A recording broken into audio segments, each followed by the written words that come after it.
तो आज 10 तारीख की वाणी है। बहुत अच्छी वाणी है। इसके अंदर बाबा ने बताया, जैसे बाबा कलंगीधर है, ऐसे हम भी कलंगीधर बनते हैं। भगवान के ऊपर भी जो लोगों ने कलंक लगाए, तो वो शिव बाबा के ऊपर भी लगाया, जबकि शिव बाबा तो निस्वार्थ निष्काम सेवाधारी है। तो बाबा ने कहा अंत में तुम बोलोगे उनको कि ऐसे ऐसे करा, और फिर आखिर में वरदान बहुत अच्छा। चलिए, 10 तारीख की वाणी है। बाबा के लिए मीठे बच्चे, अशरीरी बनने की ड्रिल नंबर 1 ड्रिल है, जो आज अमृत वेले भी 1 2 दिन से हम कर रहे हैं कि बिल्कुल मैं आत्मा अशरीरी हूँ शरीर। इससे वायुमंडल में सन्नाटा छा जाए। बाप का डायरेक्शन है, इसी ड्रिल का अभ्यास करो। तो कई भाई बहन अपने फोन में जैसे अलार्म लगा लिया, तो ट्रैफिक कंट्रोल होता है, उस वक्त जरूर ये वाले ड्रिल करते हैं। प्रश्न है, दुनिया के अनेक विघ्नों के बीच में रहते हुए एक रस और खुशी में कौन रह सकते हैं? कई विघ्न तो बहुत आते हैं, कई चीजें हमारे हिसाब से नहीं भी होती हैं, कोई हमें परेशान भी करते हैं। तो क्या करा जाए? किसी भी विघ्न की परवाह नहीं करते। तुम्हारे दुश्मन तो अनेक हैं, विघ्न डालेंगे, कलंक लगाएंगे, गाली देंगे, लेकिन याद रहे कि कलंक लगने से ही तुम कलंकीधर बनते हो। तभी जब हम तो श्री कृष्ण की राजधानी के हैं, जो श्री कृष्ण ने सहा हम भी वही सहेंगे, तभी तो उनकी राजधानी में आएंगे। वही जैसा यथा राजा तथा प्रजा, जैसा राजा होता है वैसी उसकी प्रजा होती है। तो हमारे राजा ने करा उसने कलंक लगे उसके, हमारे ऊपर भी लगेंगे, फिर तो कोई बात नहीं। कहते हैं श्री कृष्ण ने चौथ का चंद्रमा देखा, इसलिए उस पर कलंक लगे, लेकिन अभी तुम बच्चों पर बहुत कलंक लगते हैं। अंत में तुम कहेंगे, हे भारतवासियों, देखो तुमने बहुत कलंक लगाए, और हम अभी कलंगीधर बनते हैं। बाबर का ऐसे हो। ओम शांति। बच्चों प्रति शिव बाबा का फरमान है। फरमान माना होता है आज्ञा। वैसे तो अब बाबा का जो पूरा ज्ञान है वो तो बाबा जैसे एक सलाह या रिकमेंडेशन के रूप में देते हैं, क्योंकि हर एक आत्मा के पास अपनी फ्री विल है। राज बोला फरमान है। शिव बाबा कहते हैं, मैं ड्रिल टीचर हूं ना। कहते हैं, अशरीरी भव, बच्चे स्वधर्म में टिक जाओ। तो आप कौन सी आत्मा हो, कौन आपके साथ है, अभी ये कौन सा समय चल रहा है और आगे क्या होने वाला है, उस स्वधर्म में टिक जाओ। मन मना भव मामेकम याद करो। ये तो जानते हो अब धर्म की ग्लानि है। इस वक्त जो है, धर्म के नाम पर ही सबसे ज्यादा लोग गलत काम करते हैं। गीता में है, यदा यदा ही से, यह श्लोक जन्म जन्मांतर हम गाते आए हैं। जब से भक्ति मार्ग शुरू हुआ, गीता का पाठ करते आए हैं, शिव बाबा की पूजा करते आए हैं। वही शिव बाबा आप कहते हैं, मामे कम याद करो। तुम पर फिर से माया का परछाया पड़ गया है। अब मैं आया हूं माया पर जीत पहनाने के लिए। इसलिए मन मन, माया पर अब जीत हमें पहननी है, तो अपने मन को शिव बाबा में लगा दें, क्योंकि तुमको वापस जाना है मेरे परम धाम। अगर श्री कृष्ण होता तो कहते मध्याजीत भव। श्री कृष्ण को कृष्णपुरी में याद करो। ज्ञान का दाता कोई श्री कृष्ण नहीं है, वह तो है शिव। ज्ञान जो है वो एक शिव बाबा ने दिया। शिव की ही पूजा होती है, उनको परमात्मा कहा जाता है। तो हम आत्माओं को वहां जाना, इसलिए बाबा ड्रिल सिखलाते हैं। भाई जहाँ पे आपने जाना है वहाँ की वहाँ के तौर तरीके आपको पता होने चाहिए, वरना वहां पे जाकर कैसे रह पाए। इसीलिए लोग जब विदेश जाते हैं, पहले से पता करके जाते हैं वहाँ टेम्परेचर क्या है, मेडिकल इमरजेंसी में क्या करना होता है, वगैरह वगैरह। तो इसीलिए जब हम परम धाम जा रहे हैं तो वहां तो आत्मा शांति में बैठी है, तो वहां जाके कैसे बैठेंगे? तो पहले ड्रिल का अभ्यास करते रहे। ये है नंबर 1, मन मना भाव अशरीर। तुम सब ब्राह्मण उनको याद करेंगे। अगर कोई शूद्र यहाँ और कोई ख्यालात में बैठा हो बाबा के सामने, या दूसरी सुनते वक्त भी कोई और किसी ख्यालातों में है, तो वो तो शूद्र है, तो वायुमंडल को खराब कर देगा। क्या क्या खराब करेगा? पहली बात तो जो वो सोच रहा है उसके जो विचार जो वायुमंडल में फैल रहे हैं उसकी वही खराब करेगा। फिर इधर उधर देखेगा, बाकी लोगों का भी कंसंट्रेशन भंग करेगा। उस एक को जब सभी याद करेंगे तो सन्नाटा छा जाएगा। जैसे बाबा आते थे, आप बाबा की कोई भी वाणी सुने, तो बाबा जब बोलते थे कितनी धीरे धीरे बाबा बोलते थे। मगर पूरी सभा, कितने कितने भाई बहन होते थे, कम से कम 25,000 30,000, और पूरी सभा ऐसे मंत्रमुग्ध की तरह बाबा की बातें सुनती रहती थी। बाबा कुछ बोलते थे, फिर उसका रिएक्शन देते। जैसे कोई मरता है तो सन्नाटा हो जाता है, आत्मा के अशरीरी होने का प्रभाव। तो जब आप योग लगाएंगे, चाहे आप कहीं पे भी है, घर में भी है, कुछ भी है, तो एकदम सन्नाटा हो जाएगा आसपास। तो अब बाबा कहते हैं, तुम सब आत्माओं को वापस ले जाओ। काल तो एक आत्मा को ले जाता है, मैं तो कालों का, मैं सबको ले लेना, और मैं आता हूँ साधारण ब्रह्मा। मैं मनुष्य सृष्टि का बीज रूप चैतन्य हूँ। क्योंकि कई लोग ये मानते हैं, कईयों लोगों की विचारधारा ये है कि भगवान चैतन्य नहीं है। वो कहते हैं भाई नेचर में पत्ते पत्ते में भगवान है, वो तो बस जो हो रहा है वो होता चला जा रहा है, भगवान ने तो एक बार दुनिया रच दी, जैसे उसको कोई फर्क ही नहीं है। तो बाबा ने कहा नहीं, मैं सृष्टि का बीज रूप हूँ, और ये चैतन्य है। मैंने ही गीता सुनाई थी, देखो तुम्हारे पर अब कलश रखा है ना। श्री कृष्ण की गोपियों को भी कलश दिखाते हैं, कहते हैं श्री कृष्ण ने मटकी तोड़ी। अब वह मटकी काहे की? अब देखिए, जैसे अब बाबा हमें अब ज्ञान समझाते हैं, तो हमें ये समझ आता है ये ज्ञान कितना विशाल है। और इसके जो ये सारे चित्र है, या ये जो कहानियां हैं, ये मेटाफर है। ऐसा नहीं है कि कोई माखन था जो श्री कृष्ण चुरा लेता था। क्या दूध का बना हुआ माखन श्री कृष्ण चुराएगा क्या? तो ये माखन तो विश्व की राजाई की बात। तो वही बाबा ने मटकी बोली, कि मटकी कौन सी है? तुम्हारे सिर पर जो विकारों की मटकी है, उनको तोड़ते हैं। जो ये हम सारे के सारे विकार अपने साथ लेके चल रहे हैं, हर एक के अंदर कोई ना कोई विकार है, किसी काम क्रोध लोभ मोह अहंकार, हर एक के साथ अपने कोई लेके चल रहा है। और ज्ञान अमृत का कलश देते हैं। तो वो शिव बाबा ने तोड़ दिया, विकारों से हमें मुक्त किया, तो वो मटकी तोड़ी। बाकी सतयुग में थोड़ी ऐसी कोई बात हो सकती है। गोपियां, तुम, ये अभी की गोपी वल्लभ की गोपियों पर जो जहर का कलश था, वह फोड़ ज्ञान अमृत का कलश रखते हैं। तो इसमें बुद्धि बहुत अच्छी चाहिए। अब ये सारी बातें, ये गहरी बातें हैं। दुनिया में जो बातें हैं वो तो बड़ी मोटी मोटी, ऊपर ऊपर से समझने की बात। उनके हिसाब से तो सब कुछ जैसा ऐसा कहानी में था वो लिटरली वैसा हो। अगर ये अब जब गहराई समझ आती है, तो बाबा कहते हैं बुद्धि अच्छी चाहिए, तब धारणा हो सकेगी। गोपियों का वल्लभ तो है शिव बाबा। श्री कृष्ण को वल्लभ नहीं कह सकते, वो दिखाते हैं भाई गोपियां मुरली के पीछे सब कुछ छोड़ के चली जाती थी। तो वो अभी की बात है। फिर उनके घर वाले जाने नहीं देते थे, वो मना करते थे। तो अभी कितने सारे भाई बहन हैं, उनको घर में बहुत दिक्कत आती है। लिखा है कि गोपियों को भगाया, अब बाप थोड़े ही भगाएंगे, ये तो कायदा नहीं है। बाबा समझाते हैं, जब कोई महात्मा कहे कि शिवो हम तो बोलो, तो एक तरफ कहते हो कि महात्मा यानी महान आत्मा, फिर अपने को परमात्मा अथवा शिवो हम क्यों कहते हो कि भाई मैं शिव हूं? ऐसे क्यों कहते हो? महान आत्मा तो पवित्र आत्मा ठहरे। ये राज समझाना है। इसको ज्ञान का धर्म युद्ध कहा जाता है। ये वास्तव में धर्म युद्ध है, कि जिसके अंदर हमें एक सत्य धर्म की स्थापना करनी है। और झूठे धर्म भी हैं। उन्हों के पास है शास्त्रों की मत, और तुम्हारे पास है श्रीमत। हमें जो मत देने वाला है वो स्वयं भगवान गीता ज्ञान। बाबा कहते हैं, मैं आता ही तब हूँ जब राजयोग सिखलाना है। भारत के ऊपर ही ये सारा खेल है, कि भारत ही सबसे पहले सबसे ऊंच था, और फिर धीरे धीरे धीरे धीरे करते जब भारत जब नीचे गिरता है, तो जैसे विनाश ही हो जाता है। हीरो हीरोइन का पार्ट भारतवासियों को मिला। वास्तव में वंदे मातरम भी इन माताओं को कहा जाता है। वह लोग तो भूमि को मातरम कहते हैं, भूमि तो तत्व है, उनको थोड़े ही माता कहा जा सकता है।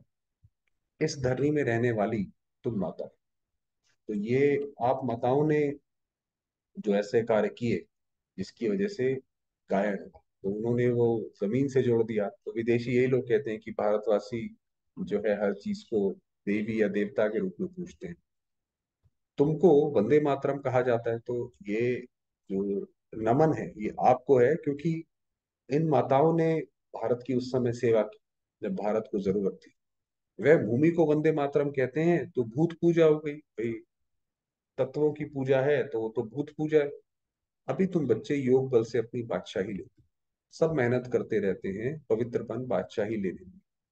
जिस तरफ साक्षात सर्वसमर्थ सर्वशक्तिमान है, उनकी ही जीत होगी। अब शिव बाबा हमारे साथ है, इसीलिए विघ्नों की परवाह करने की जरूरत नहीं। ये वाला युद्ध तो हम वैसे ही जीते पड़े। परमात्मा की महिमा बिल्कुल अलग है। वह आकर ड्रिल सिखलाते हैं कि मामे कम याद करो, और सब तुमको दुख देने वाले। बाबा ने कहा बाकी दुनिया में जितनी भी आत्माएं हैं, चाहे हमारा उनसे कितना भी मोह सही, जितना मर्जी वो सही, मगर अंततः उसमें दुख ही प्राप्त होगा, विकारों से सुख नहीं प्राप्त हो सकता। तभी दुश्मन बन विघ्न डालते हैं, ये कोई नई बात नहीं है। कितने लोग होते हैं अपने बच्चों से प्यार करते हैं बहुत बहुत, और वो ज्ञान में बच्चा चल पड़े तो फिर दुश्मन बन जाते हैं। तो बाबा ने कहा विघ्न डालते हैं। हमको कोई दुनिया की परवाह थोड़ी ही है। ब्रह्मा बाबा के तन में जब शिव बाबा आए, कितनी बाबा का अपोजिशन हुआ, अखबारों में नाम डाला। उस समय अखबारों में डालना बहुत बड़ी बात होती थी, मगर बाबा ने कहा कि कोई परवाह नहीं। श्री कृष्ण के लिए कहते हैं चौथ का चंद्रमा देखा तब इतनी गाली खाई, कलंक जिन पर लगाते हैं वही फिर कलंकीधर बने। फिर अंत में कहेंगे अरे भारतवासियों, तुमने हमें कितनी गाली, देखो हम ये बन रहे हैं राजे भाग्य। लड़ाई के मैदान पर तो बहुत सहन करना पड़ता है, तो जो राज्य भाग्य देते हैं उन पर बलिहार जा रहा। ये तो वास्तव में जो मनुष्य का जीवन है, वो है ही किसी ना किसी पर बलिहार जाने के। या तो वो शादी करता है, जो अपना युगल होता है उसके प्रति, या बच्चों के प्रति बलिहार जाता है। तो बाबा ने कहा ऐसे ही जब हम बाबा के बने, तो हम भी उस बलिहार जाना जरूरी है। इसीलिए तो मंदिर में जाते हैं तो कुछ ना कुछ चढ़ाते जरूर। ये शिव बाबा समझा रहे हैं। ये दादा अपने को भगवान नहीं समझते हैं, ब्रह्मा बाबा भगवान नहीं है। इसलिए शिव बाबा कहते हैं बच्चे ये तुम्हारा कल्प कल्प का पार्ट है, हमारा हर कल्प का ये पार्ट है। तुम भी कहेंगे जब जब धर्म की ग्लानि होती है तब बाबा आते हैं। अब बाबा आया हुआ है और हम बाबा से बस। निमंत्रण पत्र में भी लौकिक बाप के हद के वर्षे और पारलौकिक बाप के वर्षे वाली पॉइंट बहुत अच्छी लिखी हुई कि लौकिक बाप का वर्षा बाप कौन है, क्या वर्षा देता है, पारलौकिक बाप कौन है, क्या वर्षा देता है। बेहद के बाप से ही बेहद का वर्षा मिलता है। लक्ष्मी नारायण को बेहद का वर्षा किसने दिया? बाबा ने। तो ये सब समझने की, हमारा ये सितम सहने का भी पार्ट है। 21 जन्मों के लिए आप देखिए, जब इस वक्त आत्मा बिल्कुल, आत्मा के ऊपर उसके विकर्मों का बोझ है, अब उस विकर्मों की ये तो आत्मा ने, तो उससे बच तो सकती नहीं है। तो इसी समय पे बाबा आता है और हमें आकर ये शक्ति देता है। तो बाबा ने कहा सितम सहने का पार्ट है। इन सारी आत्माओं को हमने पिछले जन्मों में दुख दिया है, अब वो आगे आकर हमारे साथ हुई है, तो बाबा ने कहा सितम सहने का तो पार्ट है। 21 जन्मों के लिए बादशाही मिलती है तो इसमें मेहनत करनी पड़ती है। गाया जाता है son shows father, student shows teacher, कि जो बच्चा होता है उससे पता पड़ता है कि इसके घर वाले कैसे। उसी तरीके से स्टूडेंट शोज टीचर, और स्टूडेंट बताता है कि वो कौन से स्कूल में कौन उसको पढ़ाता है, स्टूडेंट को देख के पता। अब तुम्हारा रियल पार्ट, हमें बचाना है। तुम समझा सकते हो कि वही हमारा बाप टीचर और सतगुरु है, वही मनुष्य सृष्टि का बीज रूप रचयिता है, सब जीवात्माओं का मुक्त है। उनको सर्वव्यापी कैसे कहेंगे कि वो हर जगह है? नहीं हो सकता ना ऐसे। बाप तो ऊपर रहने वाला है, तब तो दुख में उनको याद करते हैं। वह आते ही तब है जब धर्म ग्लानि होती है। धर्म जो है वास्तव में शांति का प्रतीक है। धर्म से तो शांति होती है। कलयुग में ऐसा समय आता है कि उसी धर्म के नाम पर सबसे ज्यादा लोग लड़ाई झगड़े करने लगते हैं। तो ये धर्म ग्लानि है। बाबा कहते हैं हमारी जन्मभूमि भारत के रहवासी जब दुखी होते हैं, कैसे बाबा कहते हैं कि हमारे भूमि के रहवासी जब दुखी होते हैं तब मुझे आना पड़ता है, क्योंकि बाबा हमारा पिता है और हम उसके बच्चे हैं। तो रचयिता अपनी रचना से तो बंधा हुआ रहता है, जैसे हम भी बंध जाते हैं। तो उसी तरीके से बाबा को आना पड़ता है। परमात्मा की जन्मभूमि भारत है। ये अक्षर कोई के मुख से कभी निकलेगा नहीं। अगर सब परमात्मा हो तो सबकी जन्मभूमि भारत होगी। बाबा कहते हैं सभी प्रिसेप्टर्स को भी मैं मुक्ति धाम ले जाता हूँ। बाबा ने कहा ये जो दूसरे दूसरे धर्म पिता हैं, जिन्होंने आकर अलग अलग धर्म स्थापन किए, वो भी अंत में बाबा के सामने आएंगे और बाबा से शक्ति लेंगे, ताकि अगले कल्प में वो धर्म स्थापन कर सके। तो उनका भी जो है उद्धार बाबा करेगा। जब उन्हों को ये मालूम पड़े कि हमको मुक्ति देने वाला बाबा है, वह भारत में जन्म लेते हैं, तो भारत बहुत बड़ा भारी तीर्थ बन जाए। समझो सभी को मालूम पड़े, परंतु आ कैसे सके? बाबा ने कहा ये अंत में होगा। अंत में जब हर जगह हाहाकार हो रहा होगा, खून की नदियां बह रही होंगी, तब ये बात निकलेगी कि ये भगवान स्वयं भारत में आए होंगे। मगर समय ऐसा होगा कि वो उस वक्त जैसे कोविड के समय था तो वो ट्रैवल इतना कर नहीं सके, तो न्यूज पे आता रहेगा बाबा ने कि भगवान आ गए, भगवान आ गए, ऐसे। सभी तो भारत में आ ना सके, इतना तो अन्न नहीं है भारत में, ये सुनकर बहुत बहुत खुश होंगे कि ओहो हमारा बाबा जो इन गुरुओं आदि को भी मुक्ति देते हैं, उनका जन्म भारत में। बाबा ने कहा ऐसे अंत में बहुत खुश होंगे। पहचानेंगे तो नॉलेज से, और क्या देखेंगे। ब्राह्मणों में जब किसकी सोल आती है, क्या होता था पहले, ये बाबा बताते हैं कि ब्राह्मणों में दूसरी आत्माओं को बुलाया जाता था। जैसे किसी ने शरीर छोड़ दिया किसी के माँ बाप ने, तो वो ब्राह्मण में उनको बुलाते थे। तो उनको भी बोलने से पहचानते हैं ना, बगैर बोलने पहचान कैसे हो सकती है, बात करने से मालूम पड़ेगा। तो बाबा ने कहा आत्मा को काफी सारी चीजें नॉलेज से पता पड़ती है, जैसे अभी बताया कि बात करने से पता पड़ेगा कि ये वही आत्मा है, बरोबर फलानी आत्मा है। शिव बाबा भी जब नॉलेज दें तब समझे कि शिव बाबा बोलते हैं। अब बाबा जब बोलते हैं, बाबा की बातें कैसी, एक एक शब्द हमारे अंदर बैठती है, तो हमारा मन अपने आप कहता है भाई ये तो शिव बाबा है। ज्ञान ये तो दे ना सके, और कोई ज्ञान, ब्रह्मा बाबा की बात हो रही है यहाँ तो, मगर और कोई ज्ञान बाबा का कोई ऐसा नहीं दे सकता। आप कोई भी अगर दूसरी वाणी उठा के पढ़े, आपको फौरन पता पड़ जाएगा ये शिव बाबा की वाणी है, चाहे वो शिव बाबा से ली हुई वाणी हो, इसी मुरली से ली हुई हो, तब भी आपको पता पड़ जाएगा कि ये शिव बाबा की नहीं हो सकती। तो ये सिवाय बाप के कोई समझा ना सके, कि बाबा की तो बात अलग, बाबा के एक एक शब्द बहुत गहरे लगते हैं। कभी कभी कोई कहते हैं हम शिव बाबा से बात करें, परंतु उनको पहचानेंगे कैसे, समझ भी नहीं सकेंगे। तो कई लोग इसीलिए कहते हैं भाई हमें दिखाई पड़े, साक्षात्कार हो कुछ, कैसे हम विश्वास करें। तो वास्तव में भगवान को तो उसके ज्ञान से पहचाना है। तो बुद्धि अपनी इतनी हमें सालिम, इतनी तीव्र करनी पड़ेगी कि उससे हमें समझ आए। बुद्धि से समझना चाहिए कि ये नॉलेज बाबा के सिवाय कोई दे नहीं सकता। देखो कहाँ कहाँ बच्चियां बगैर देखे तड़फ रही हैं कि बाबा से मिले भी नहीं है, और कहीं बस बाबा की मुरली सुन ली और तड़फती रहती है कि भाई हम बाबा के पास जाएं, शिव बाबा से मिलने के लिए। जरूर उनकी ताकत है जो खींचती है, कशिश होती है, तो उन्हों को सफेद पोश का साक्षात्कार कराते हैं। पहले ऐसे बहुत होता था, जब ब्रह्मा बाबा के तन में शिव बाबा आए तो दूर दूर तक लोगों को साक्षात्कार होता था। और उसमें क्योंकि ब्रह्मा बाबा ने अपनी ड्रेस नहीं चेंज करी थी, वो हमेशा व्हाइट कुर्ता और वो पहन के रखते थे, धोती, तो उनको ऐसे सफेद पोश का साक्षात्कार होता था। इसलिए बाबा हमारी कभी ड्रेस बदलने नहीं देते हैं, भाई ब्रह्मा बाबा की ड्रेस नहीं बदली, और हमारा भी ड्रेस सारा व्हाइट व्हाइट करा दिया। तो उनकी नॉलेज से मालूम पड़ता है। बहुतों को भिन्न भिन्न प्रकार के साक्षात्कार भी होते हैं, परंतु उनसे फायदा क्या। तो बाबा कहते हैं भी साक्षात्कार तो हुआ, और उस साक्षात्कार से कुछ प्राप्ति नहीं हुई, तो फायदा क्या हुआ। तो जब साक्षात्कार होता था तो उसमें बताते थे कि इनके पास जाओ, वहां पे आपको जाके ज्ञान मिले। तुम्हारा काम नॉलेज से, ये नॉलेज कोई दे ना सके, तो ये नॉलेज से हमें फायदा होता है। साक्षात्कार तो थोड़ा हुआ फिर खत्म हो जाएगा। तो ये सारा गुप्त पार्ट हुआ। कहते हैं मैं आत्मा का रूप धारण कर इसमें प्रवेश हो जाता हूँ, तो ये नॉलेज इतनी बाबा ही देते हैं। हम थोड़े ही जानते थे, ये ब्रह्मा बाबा कह रहे हैं कि हम थोड़ी जानते थे, बाबा तो जौहरी था। बाबा को ये सारी ना तो करने की जरूरत थी, ना बाबा को इतना पता था। हाँ गुरु किए थे, गीता वगैरह पढ़ते थे, मगर ऐसी इतनी गहरी नॉलेज तो नहीं थी। बाबा देखो कितनी कमाल करते हैं, कहते हैं मुझे अपना वारिस बनाओ, बाबा को अपना वारिस बनाओ। जैसे हमने सब कुछ बाबा के, जैसे वो कहते हैं भी तेरा तुझको अर्पण, ये भगवान ने दिया, भगवान को ही वापस अर्पण, उसी को वारिस बनाओ। मैं तुम्हारी इतनी सेवा करूंगा जो तुम्हारा बच्चा भी कभी नहीं कर सकेगा। अगर हमने बाबा को बनाया सच्चे मन से, ये बाबा का हुआ। भोग लगाते हैं जो भी करते हैं भाई, पहले मालिक को भोग लगाएंगे, पहले वारिस को भोग लगाएंगे, जिसकी वजह से हमें सब मिल रहा है। तो बाबा ने कहा मैं तुम्हारी सेवा करूंगा, दुनिया का जब कोई भी व्यक्ति नहीं करेगा, तुम्हारा अपना भी नहीं करेगा, पैसा भी नहीं काम आएगा, तो मैं आऊं। मैं तुमको 21 जन्म के लिए राज्य भाग्य दूंगा। फिर भी अगर वारिस ना बनावे तो तकदीर का, भाई कोई चीज सस्ते में तो मिल रही है, अगर कोई उसको ना खरीदे तो वो तो फिर उसकी अपनी तकदीर है, नहीं लिया उसने उस वक्त।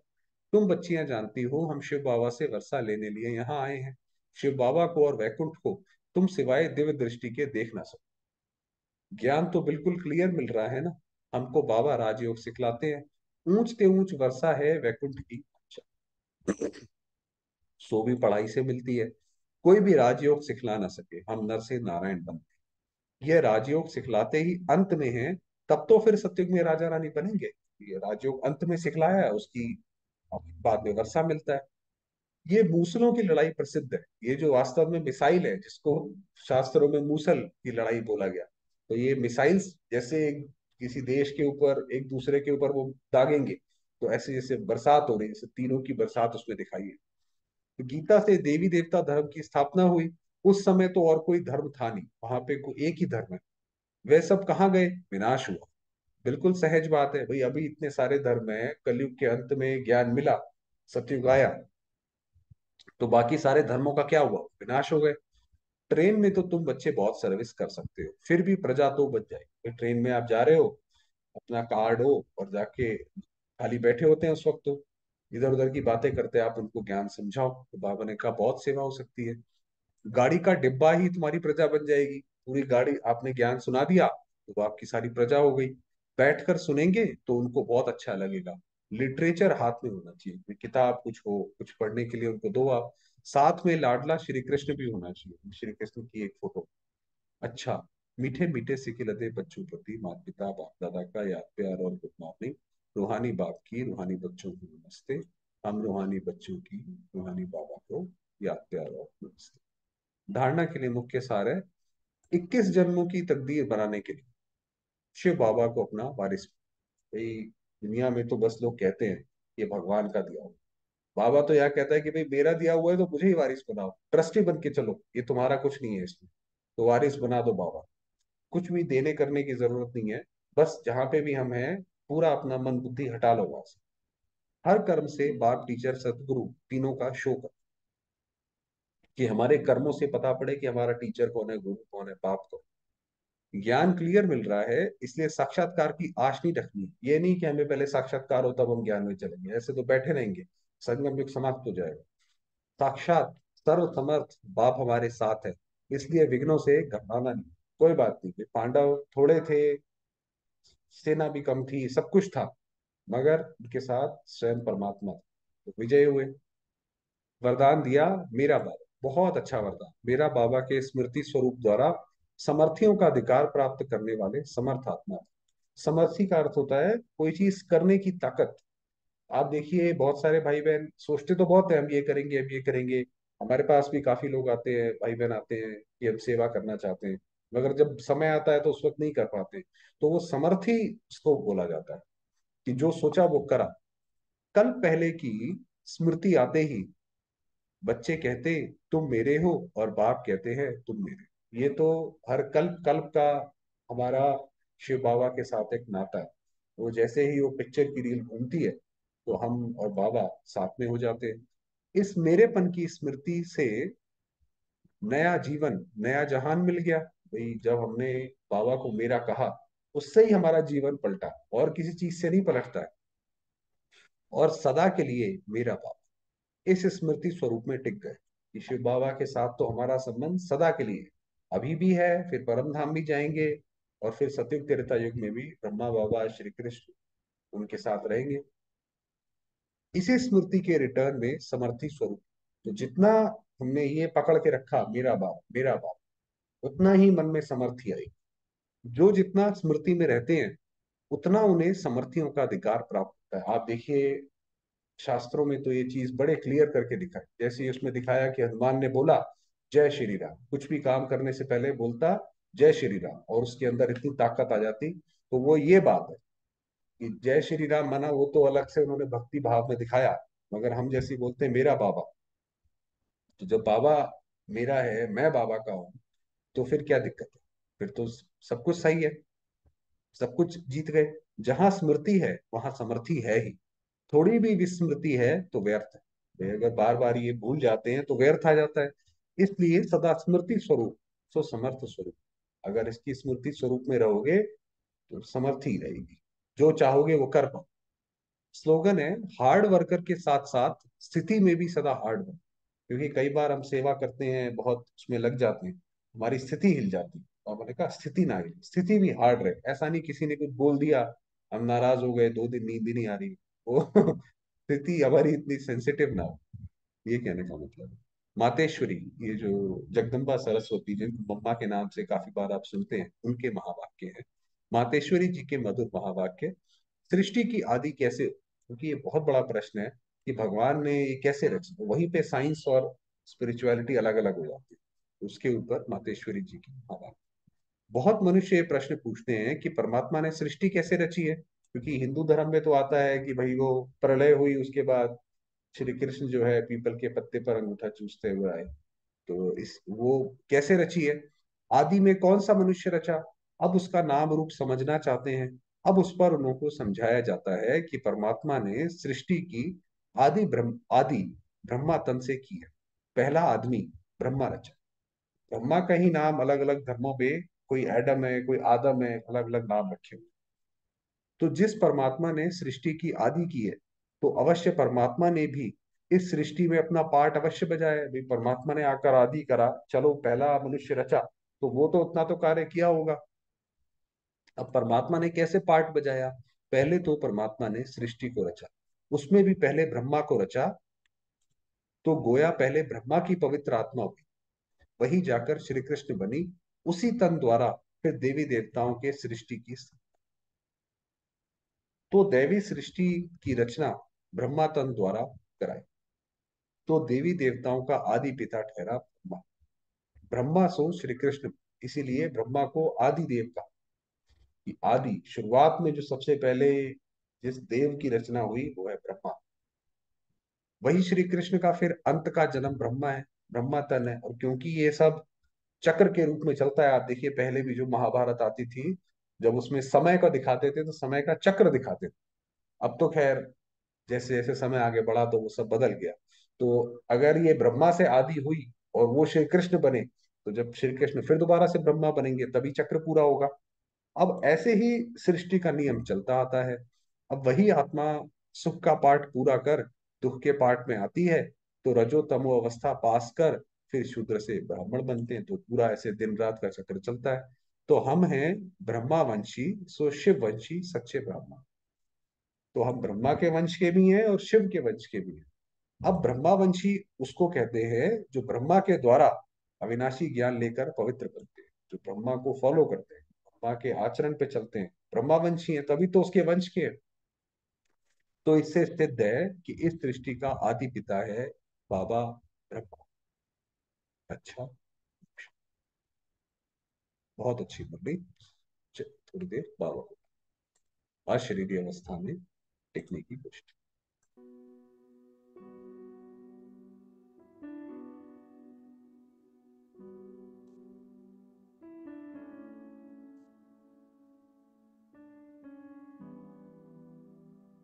मैं आत्मा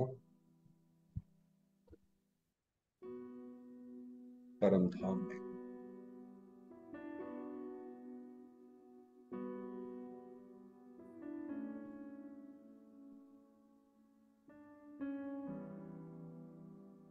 चमकता हीरा।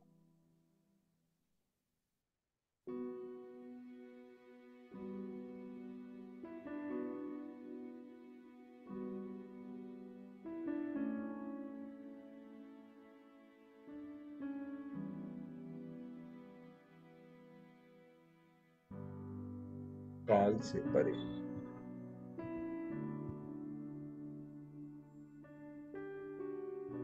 अमर।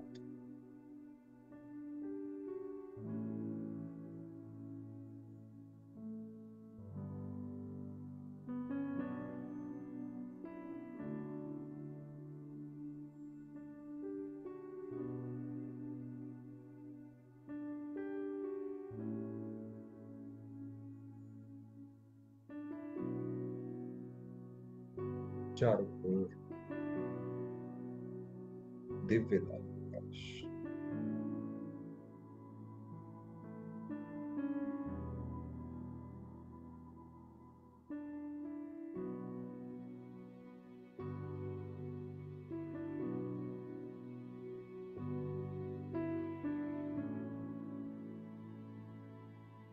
और शांत।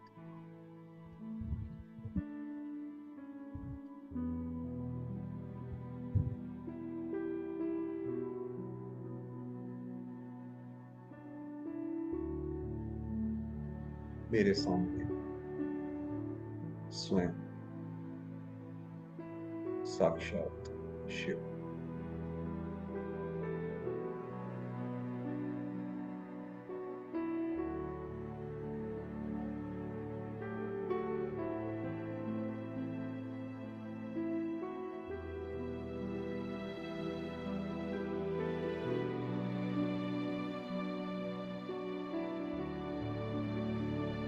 मेरा।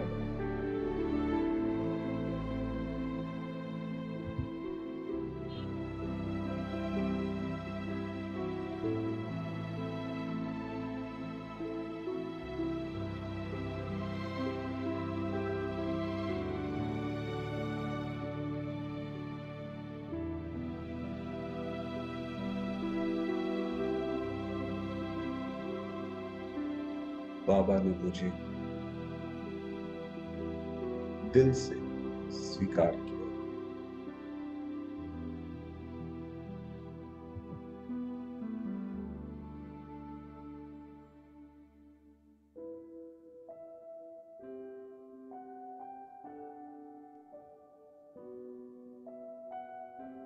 मैं आत्मा सदैव बाबा की है।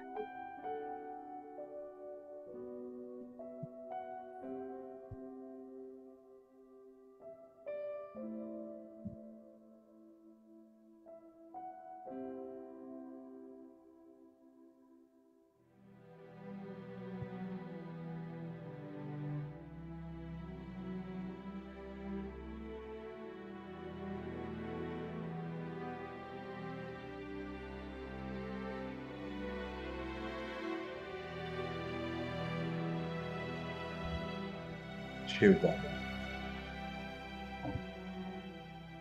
सदैव मेरे पिता।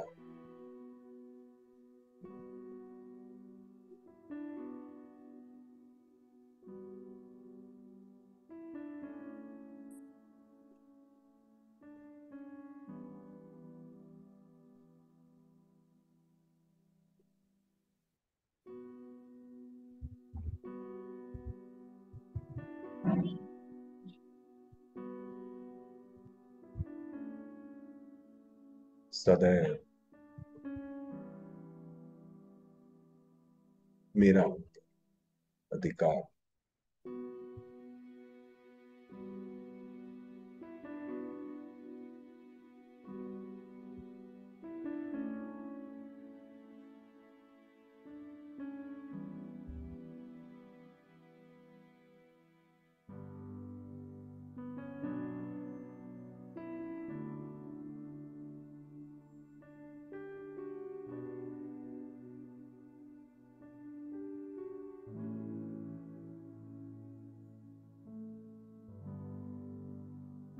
ओम शांति।